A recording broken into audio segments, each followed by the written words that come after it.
Դիտեցինք տեսանյութ, լսեցինք լավ երաժշտություն, իսկ հիմա վերադարձանք տաղավար, որպեսզի շատ արագ արդեն ներկայացնենք մեր այսօրվա առաջին հյուրերին։ Մեր տաղավարում են ակրոբատներ Գևորգ Վարդանյանը եւ Անդրանիկ Վարդանյանը, բարի լույս։ Բարի լույս։ Շատ ուրախ ենք ձեզ նորից մեր տաղավարում տեսնել։ Ու հետաքրքիր է առասարակ ձեր մոտ ոնց է սկսվում հանգստյան օրը, եթե այդպեսին լինում է։ Օրինակ այսօր մեր մոտ հանգստյան օր է, օրենքով է հանգստյան օր, շաբաթ օր, բայց մեր համար աշխատանքային օրերն են, շաբաթ կիրակի օրերը հիմնականում, որովհետև ներկայացում ունենք։ Մենք հանգստանում հիմնականում երկուշաբթի օրերը, որովհետև երկուշաբթի բան չունենք, երեքշաբթի արդեն փորձեր են սկսում մինչև ուրբաթ օրը հիմնականում։ Երեքշաբթից մինչև ուրբաթ փորձեր։ Այո։ Այսինքն շաբաթը գոնե մեկ օր պարտադիր է, որպեսզի հանգստանաք։ Մարմինը հանգստանա, մկանները հանգստանա։ Բայց եթե ճիշտ խոսենք, կրկեսի դերասանի համար հիմնական ոնց որ ամբողջ քո կյանքը հանգստյան օր լինի, որովհետև ինքը եթե դու սիրում ես քո արվեստը, շատ հաճելի կարող անցնի քո առօրյան, քո ընդհանուր կյանքը, որովհետև դու անտմեջ ճանապարհորդության մեջ ես։ Օրինակ մենք մի շաբաթվա մեջ հասնում ենք լինենք Գրիմում, Փարիզում, Հայաստանում եւ կարող է եւ միանգամից ինչ որ ավելի հեռու երկիր թռնենք, բայց հետո բայց միևնույն է շաբաթ կիրակի գալիս եք այստեղ։ Այո, շաբաթ կիրակի Հայաստանում ենք, որպեսզի ելույթ զբոսայգում սպասում եք հանդիսատեսին։ Որովհետեւ մեր կրկեսը մեր համար այս բան ամենաթանկ բանն է, որը մենք ստեղծել ենք Գևորգի հետ 2 տարի առաջ եւ շատ ենք ուզում որ Հայաստանում կրկեսային արվեստը առաջ գնա եւ հայ լիքը դերասաններ լինեն, որովհետև այդ արվեստը ինձ թվում է որ Հայաստանում որպես հայ դերասաններ արդեն շուտվանից գոյություն չունի էլի։ Ու մենք աշխատում ենք դրա վրա։ Շատ լավ։ Ինչ է ձեզ համար կրկեսը։ Մեզ համար կրկեսը առաջի հերթին դա մի արվեստ է, որը որ մենք շատ ենք սիրում, սիրարվել ենք ապրելակերպ։ Սիրարվել ենք փոքրուց եւ ոնց որ եղբայրս նշեց, դարձել է մեզ համար ապրելակերպ, որովհետեւ մենք ունենք ընտանիքներ, երեխաներ, շատ ժամանակ պետք է լինում, որպեսզի մեր ընտանիքները մեր հետ շրջագայեն հյուրախաղերի ընթացքում, երբ որ երկար են տևում, այո։ Դրա համար արդեն դարել է մեր աշխատանքը կրկեսում աշխատելը ապրելակերպ, որը որ չենք կարող ասենք, չէ, դուր չի գալի էլ չենք աշխատում, որ մենք այնպես ենք սիրում կրկեսը, որ պատրաստ ենք անգամ ընտանիքներով տեղափոխվել ինչ-որ մի երկիր, որը ժամանակ հյուրախաղերի։ Ուզում եմ նշեմ, դա ամեն ամիս ու կես դու կարող ես 5 տարի տենց ճանապարհորդես, էլի, շատ բարդ բան է ինքը իրանով։ Ու երկարատև։ Այո, դու պետքա սովոր լինես, ասենք մարդիկ կան, միջև երեխան 10-րդ դասարան, 11-րդ դասարանը ավարտում է, ասենք կարող է մի, չգիտեմ 70 դպրոց փող են հնարավոր էլի, այսինքն որ պատկերացնեք էլի ինչքան աշխատանքը կատարում, բայց հիմնականում քանի տարվա արտիստական կյանք ունի կրկեսում աշխատող ակրոբատը։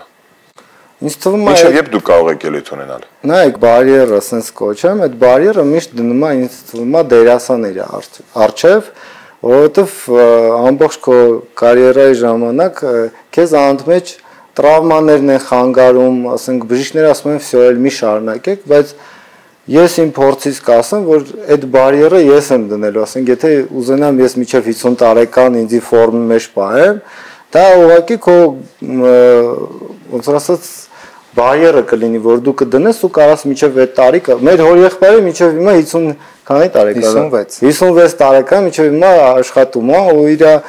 ասենք բեմում ինքը մեր պես ոնց որ ասենց նայում եք դերասան էլի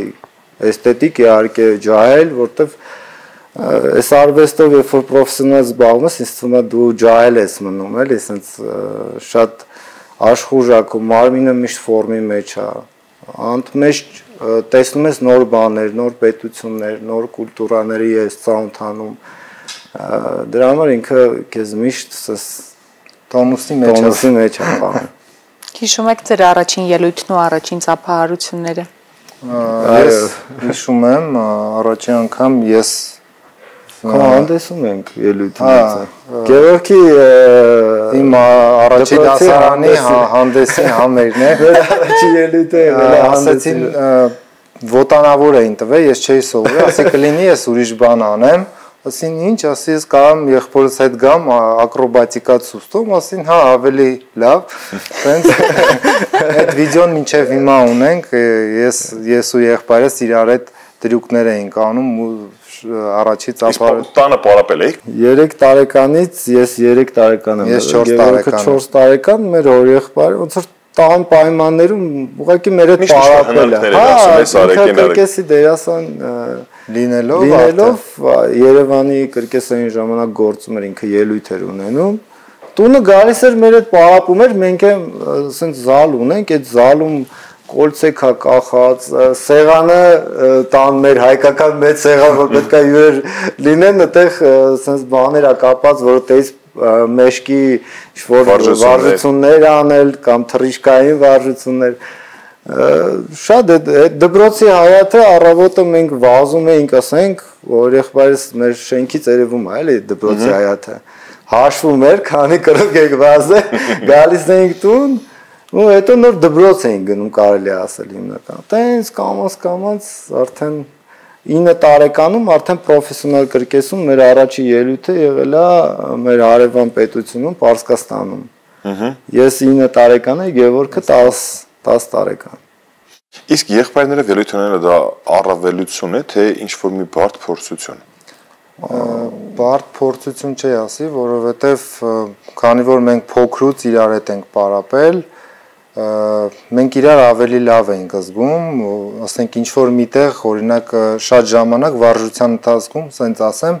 որ ավելի պատկերացնեմ, օրինակ տեղ կա, որ ցավում է, չես կարողանում ուժ տաս, բայց առանց խոսքերի, օրինակ իմ եղբայրը զգում էր, որ ասենք ինչ-որ մի բան այն չի, նագրուսկեն նենց էր տալի, որ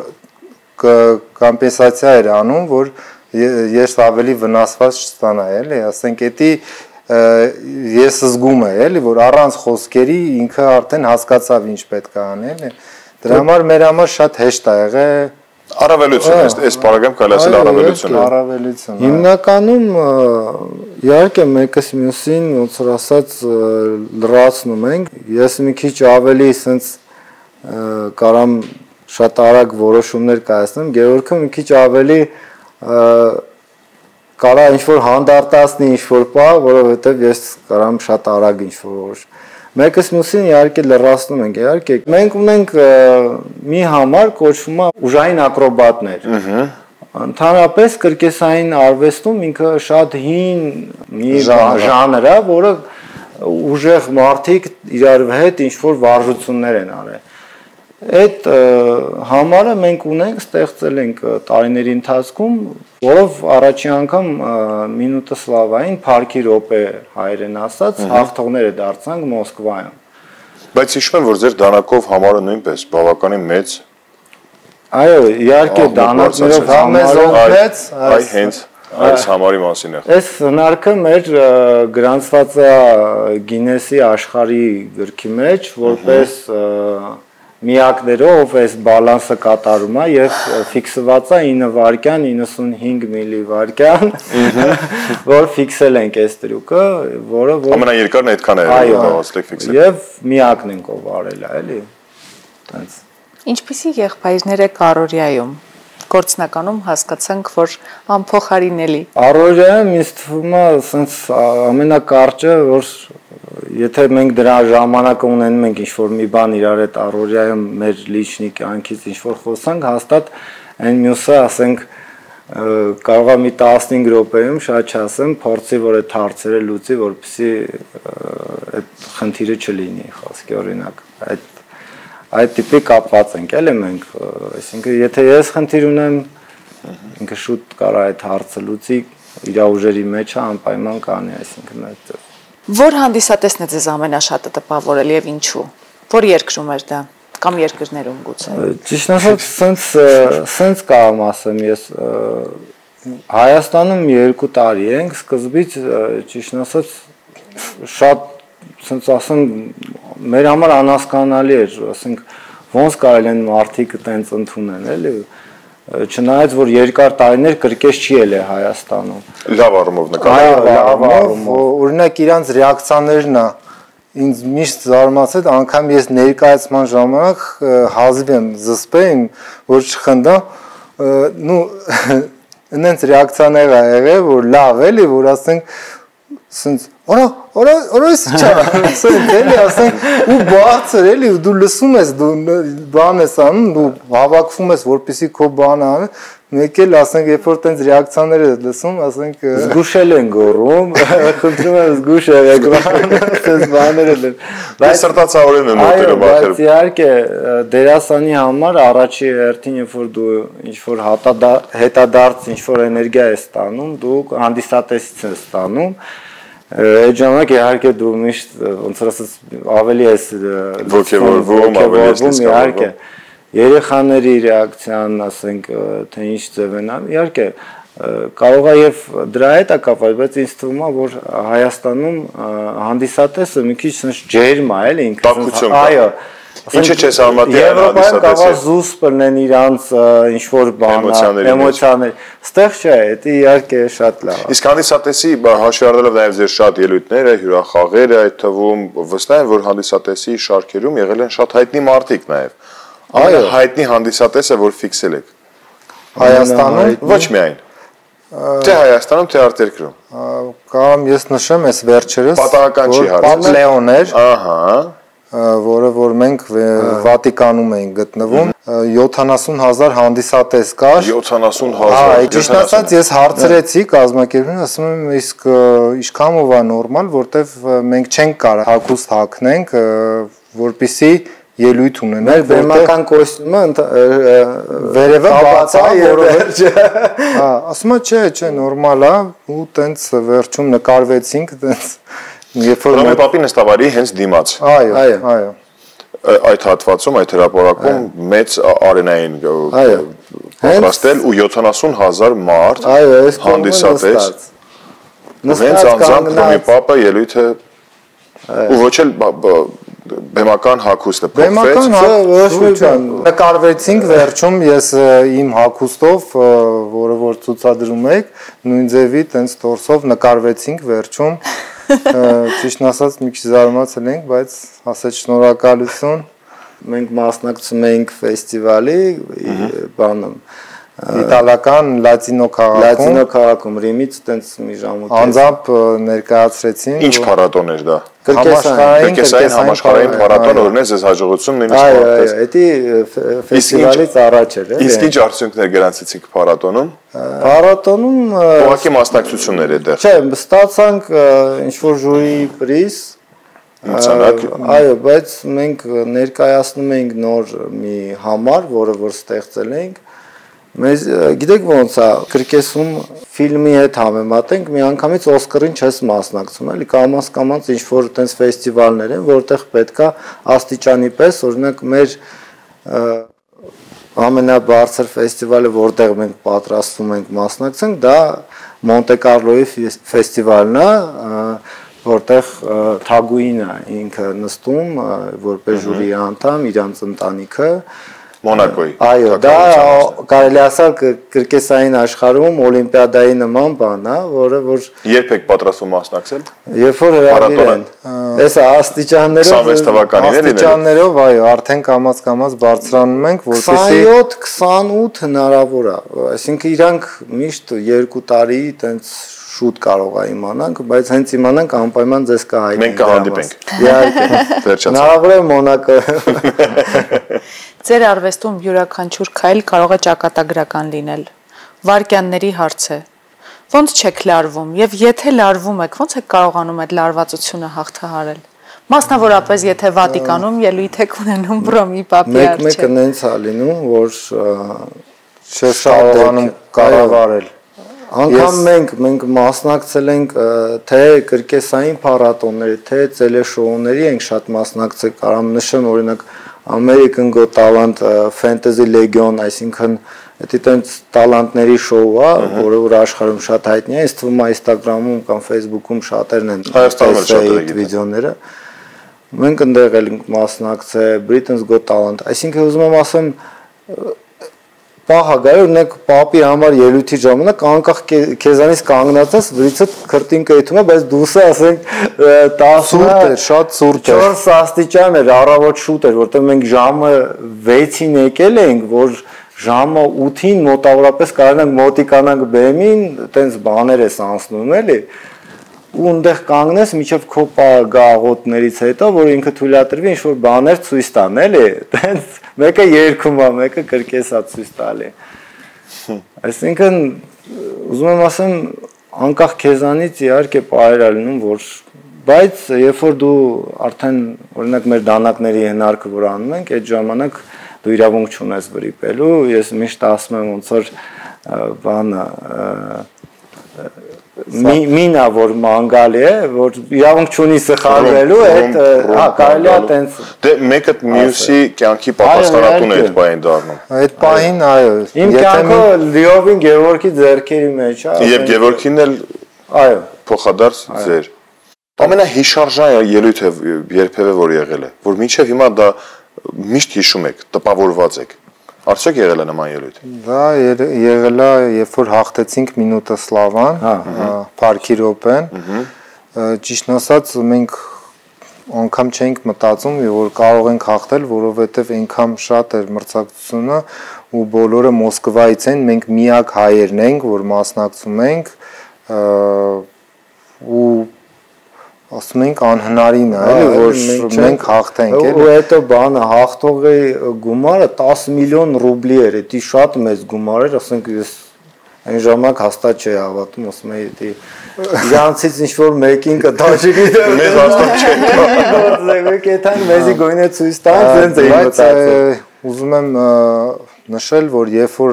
արդեն ֆինալն էր, վերջի պահն էր, որ պետքա 2 ամիս ժամանակ ունենք, այդ 2 ամսում մենք պարապում ենք երևի առանց չափազանցնելու օրը 6 ժամ։ Օրը 6 ժամ բաժանել ենք 2 մասի, առավոտը ու երեկոյան, ու մենակ պարապունքից տուն, ուրիշ ոչ մի բանով չենք զբաղվում, ոչ մի երկրներ չենք թռնում, ոչ միտեղ չենք գնում, որովհետև պատրաստում ենք կոնկրետ, որ հենց այնպիսի հնարք անենք, արժանի հաղթանակ էր, եթե 2 ամիս ու ամեն օր 6 ժամ։ Այնտեղ ժյուրին նենց մարդիկ են, Պոզներ, Վլադիմիր Պոզներն էր, Յուրի Յուրսկին էր, շատ էլի մարդիկ են, որ Լիտվին, օրինակ ելույթից հետո բոլորը գնահատեցին, բոլոր բալերը տվեցին 10-ական բալ ու արդեն էլ շանս չկար որ մեկին հաղթել, չնայած այդ ժամանակ ժյուրիից մեկը կարծեմ Սվետլակովն էր, ասաց կլինի ես 9 դնեմ, որ իրանք ինչ-որ մեկի հետ գույնը մրցեն, որտեղ եթե 10 դներ արդեն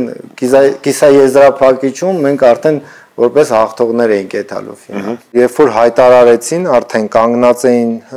10 մասնակիցներ ու արդեն ասացին, որ Վարդանյան եղբայրները հաղթում են այս։ Իմ մոտ այն զգացողությունը մեր տաղավարը դրական էներգիա ունի, ու այստեղ ինչ խոսում ենք, դա գործածվում է, այսինքն իր ազդեցությունը հաստատ ունի, ուժ ունի։ Մեր խոսքը, մեր էներգետիկան, ես ինչից թվում է, որ մոտ ապագայում Մոնակոյի հաղթանակն ենք նույն կերպ քննարկելու եւ խոսելու Մոնակոյում տեղ ունենալիք կայանալիք փառատոնից։ Քննարկենք անպայման, ինձ թվում է, բացի դրանից եթե հետաքրքիր է կպատմեմ, մենք ամանորյան ինչ ենք պատրաստում մեր հանդիսատեսի համար։ Հայաստան բերվելու է ինչ-որ նոր համար, չեմ բացելու փակագծեր, շատ մեծ սուրպրիզ, որը որ մենք կմեկնարկենք, որը որ շատ երկար տարիներ Հայաստանում չի եղել։ Երևի մոտակայում ինձ թվում է դրա մասին ձեզ կհայտնենք։ Դեկտեմբեր ամսվա մասին, դեկտեմբեր ամսին, այո։ Մենք պատրաստում ենք շատ լուրջ ամանորյա ծրագրի համար, ձեզ էլ անպայման կհրավիրենք։ Մեկնարկը մոտավորապես երբ է տրվելու։ Դեկտեմբերի 19-ին լինելու է մեկնարկը։ Առաջնախաղը։ Այո։ Լավ, այսքան կրկեսից խոսեցինք, հետաքրքիր է կրկեսից դուրս։ Կա ինչ-որ հետաքրքրություններ, զբաղմունք, հոբբի, որով զբաղվում եք կամ որով հետաքրքրվում եք։ Եթե հասցնում եք։ Կրկեսից դուրս էլի մեր հոբին կախված է էլի կրկեսային ռեկվիզիտների հետ, որը որ ինքներս ենք պատրաստում։ Կրկեսային ռեկվիզիտներ, օրինակ վերջերս Տաթև Ասատրյանի համերգներ, մենք շատ լուրջ բաներ ենք արել, տենց ակրոբատներով շոու ենք կազմակերպել։ Օրինակ դա էլ է որպես հոբի մեր համար, թե ինչ-որ ռեկվիզիտներ ենք պատրաստում նոր ինչ-որ նոր շոուների նոր համարների համար։ Այսինքն հիմնական ինքնուրույն ինչ-որ բան անում ենք։ Եվ մենակ կրկեսից դուրս կյանքը նորից կրկեսի մասին է։ Այո, դա է ուզում նորից ասել, որ ակրոբատիկայի մասին է։ Մոտիկա, որտեվ նորից եմ շեշտում, դա ապրելակերպ է դառնում եւ բոլոր քո հետաքրքրությունները տեղ է։ Հրաշալի։ Եվ որպես վերջին հարց ինչ խորհուրդ կտաք այն երիտասարդներին, ովքեր հետաքրքրված են կրկեսային արվեստով ու հենց հիմա դիտում են մեզ։ Ես խորհուրդ կտամ, որ գան մեր մոտ առաջին հերթին, որտեվ մենք դրանով էլ ենք զբաղվում, եթե ինչ-որ մարդիկ կան, ովքեր զգում են, որ իրանք ունեն ինչ-որ տաղանդ, կրկեսում ինչ-որ ժանր փորձեն, որտեվ միշտ չի որ ասենք պետք է երկար տարիներ պարապես, որ ինչ-որ ժանր ոնց ասած կրկեսային ստեղծես, մենք կարանք շատ կարճ ճանապարհ ցույց տան, որպեսզի իրանք իրենց երազանքին հասնեն։ Մենք էլ շատ ուրախ կլինենք, եթե ինչ-որ մեկը մեր մոտ գա եւ փորձի կրկեսային ինչ-որ արվեստ սովորի եւ յուրացնի։